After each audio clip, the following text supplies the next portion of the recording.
Here's everything you need to know if you're going to Disney World Magic Kingdom with little kids and you are on the fence whether it's a good idea.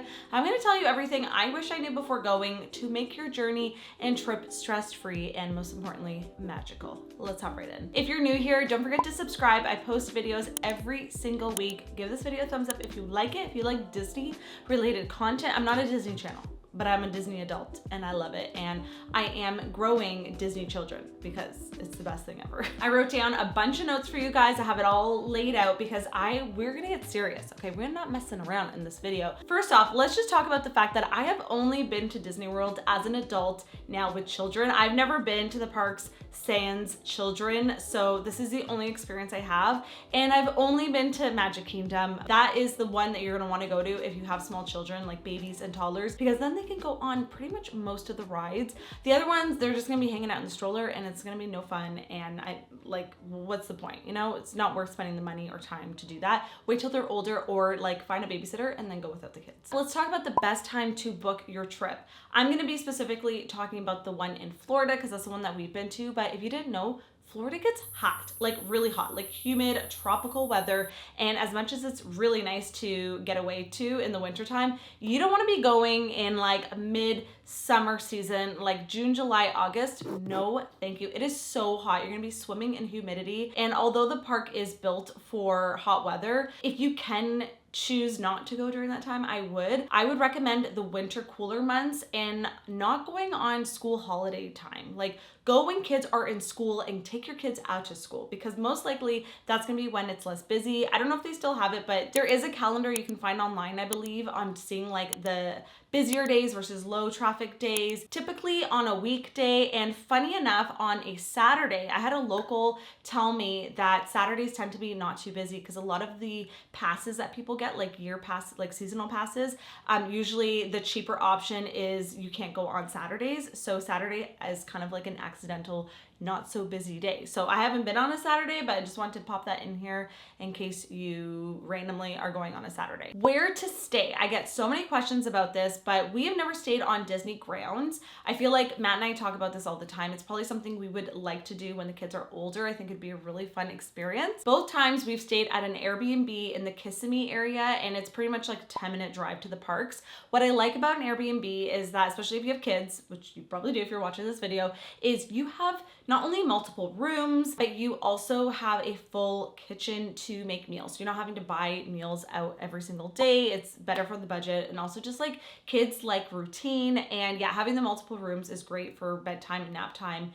And you're not all just squished in one hotel room, which is the worst for if you have a baby trying to sleep in a dark room. It's like you have to put them in the bathroom. It's a whole thing. And if you need a recommendation, we have stayed at the Story Lake Resort in the Kissimmee area multiple times. I really like it. It's a newer-ish resort and they have pretty much everything on site that you would need in terms of entertainment for your kids, especially if like you're only doing the park for 2 days, but you're staying in Orlando for a week. It's nice to have things in your resort area. This thing is giving me a headache. I don't know how people wear it during the entire park. Like I don't.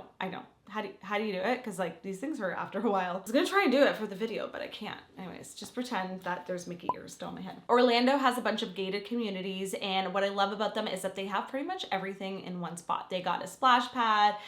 The Story Lake one has a lazy river, a water slide, like a restaurant, lounge chairs. You kind of feel like you're on like an actual resort. And it's nice because it's just like free with you staying in that area in the Airbnb. And also for the days that you're not at the park, you have like excess like free entertainment right outside your door. Like you can literally just walk to it and you're like at an amusement park or a water park. If you want to get souvenirs for friends and family back at home or merch to wear to the park, I highly recommend getting it ahead of time. Either ordering it before you even leave on your trip.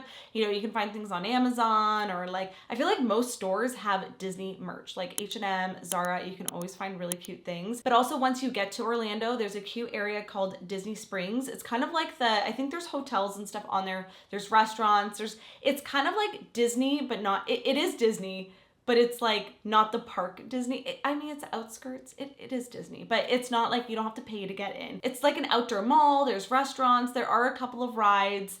It's just nice to walk around and get some fresh air. But they also have a lot of Disney merch like stores there. So a lot of people will get the trading pins. You can get like cute sweaters and stuff. I got this in Disney Springs, and there's just so much that you can stock up on for your actual day at the park. So if you're arriving a day or two early, go to Disney Springs. Not only is it really cute to spend the day there, like I said, go there for lunch, get some sunshine and stuff, pick up your cute Disney apparel there. And then when you get to the park, it's not like you're already looking cute when you get there. You know, you don't have to worry about like, I gotta like find my outfit. Get to the park early. Most likely, if you have little children, you're up early anyways, but don't waste time in the morning. Have a quick breakfast and then head out the door, or even eat breakfast in the car on the way there. Not only are you gonna get a good parking spot closer to the gate, but you're gonna beat the rush. To actually get to the park, there are two main ways to cross the water. You can either do the ferry or the monorail. We did the monorail coming back one time, but both times there we did the ferry, and it is such a nice magical view of the castle, and you can just see like the resorts on the sides. It's like a very magical way to enter into Disney. And unless it's really cold, like this last time we went there, it was a little bit chillier.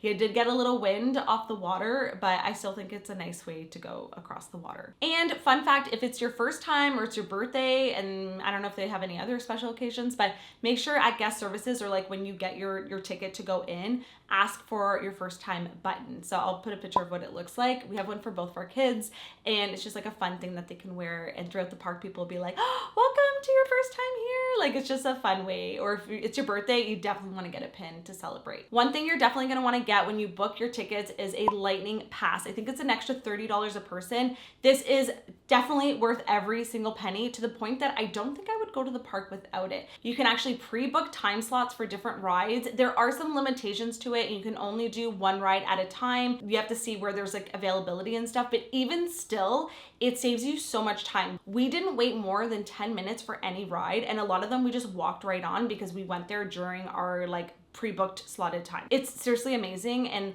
to the point that like Sage doesn't even know what a long lineup is. You know, I'm like, girl, you don't even know what our childhood was like, waiting an hour for a line when we were younger. They also have a rider switch option, which we didn't use this time, but it allows parents to switch spots at the front of the line. You can actually take turns and switch spots so that both of you can go on the ride. They've really thought of everything to make it easier for parents with kids to be at the park. Let's talk about something that I know a lot of people don't actually know before going to the park, is that you cannot bring strollers into the lineups of the ride. I know. Shocker.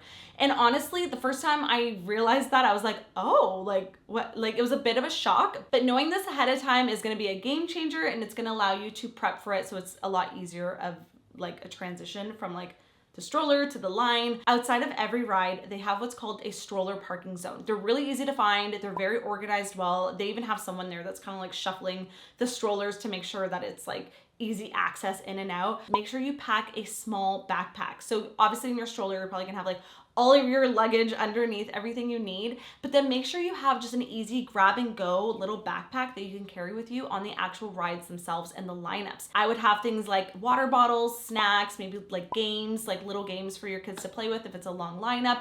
If you have the lightning pass, it probably won't be. Anything your kids might need, either in the lineup or on the ride. And this is something you can just bring with you right away. You don't have to like store it in a locker or something. You can literally just have it on your back, go on the ride with it, and have it accessible to you whenever you need. If you have a small baby or even a young toddler, I highly recommend bringing a baby carrier. Not only is this going to be great if your toddler isn't walking yet, but also if they want to take a nap, having that carrier is going to make life so much easier. So I highly recommend bringing one. Or even if you have a bigger toddler, there's like those side slings too that they can sit on.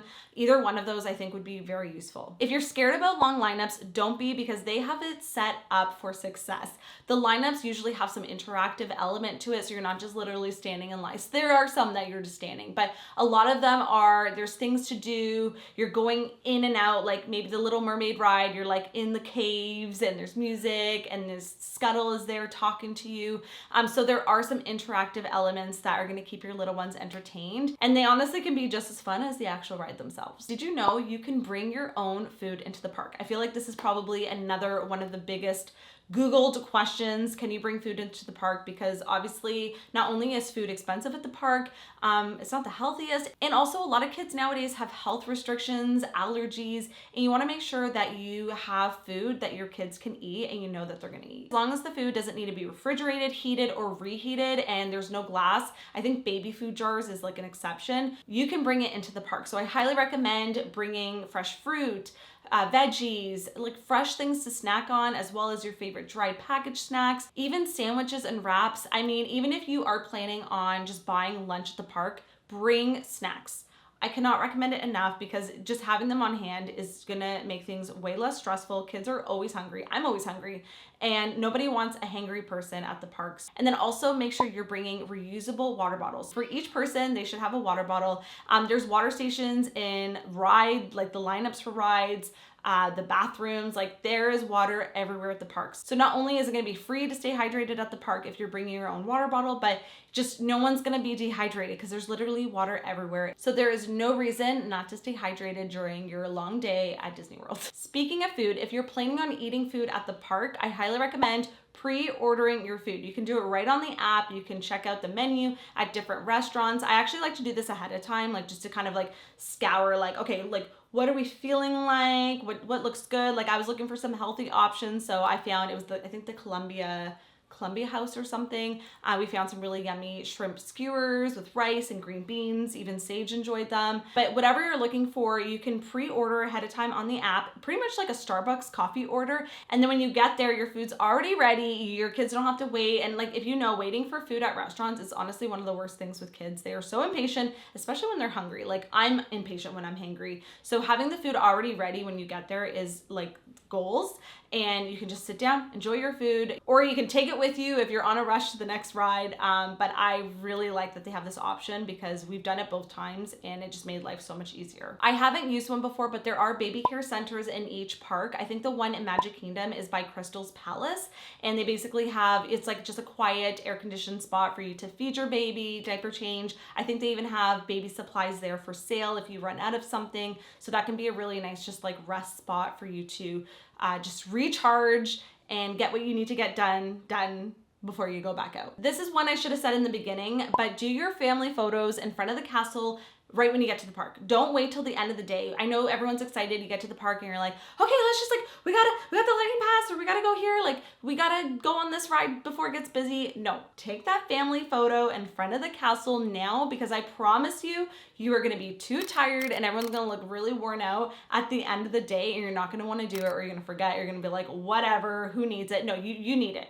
You need this for family memories, guys. Otherwise it didn't happen, okay? So I would recommend once you get to the park, everyone's like asking strangers to take photos of them. It is totally normal. If you're shy, ask one of your kids to go do it. There are photographers throughout the park that you can get professional photos done, and then they basically go on what's called the Disney Photo Pass, and you can then later choose and pay for your photos, and they're all there in one spot. And so that way, if the stranger that took your photo didn't do a good job, you can get some nice professional ones that you can like print and frame for when you get back at home. And we've done both, and like the candid ones are fun, but the professional ones are really nice to have too. They are a little expensive, but I love that we did them, and I think it's totally worth it. I mean, you're already spending all that money to get to the park, you might as well spend a little extra for the digital memories. If you're wondering how many days you need to do Magic Kingdom, I honestly think you can do the whole park in one day. I know you can buy like multi-day passes and stuff if you're doing multiple parks, but if you're only doing Magic Kingdom, I honestly think one day is more than enough. I feel like